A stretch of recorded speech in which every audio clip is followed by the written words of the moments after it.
Okay, so this is Adobe Premiere. This is the screen that you'll see when you load it up, or something very similar. You can skip all the tutorials or just ignore them in the middle, like I've got mine there. And because this is the first time we're going to be creating something, we're going to go up here to New Project.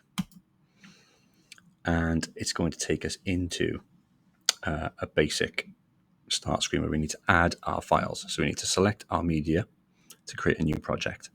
So this is a link to all of my files on my computer. So I've made a folder on my desktop. Yours will be in your documents. Mine's in desktop. So if I go to desktop there, I've got some folders and files here. There should be a Unit 3 example. There we go. That's the folder that I've made. If I click that, I know all my files are already in there because I've set it up properly. And then click Create. It says that already replaced.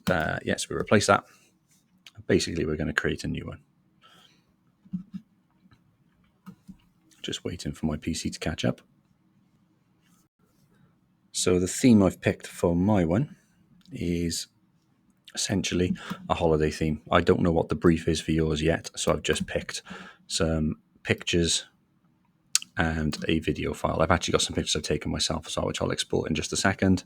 But this little window down here in the bottom left is all of the files for my project. Now, Adobe Premiere has tried to help us out a bit here by adding our files in. So what I'm going to suggest you do, because they won't be in the right order, I'm going to click on each one separately and delete them. So this is our timeline here. This is photographs, the pink symbols. They might be a different color on yours, but they are pink on mine. Just click on them and delete them. And the green bit here, you can see, is the audio file that I've got in my folder that it's put in for us.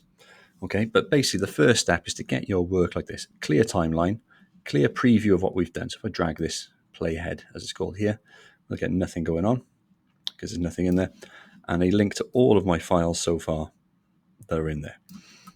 Okay, and that's the first step done.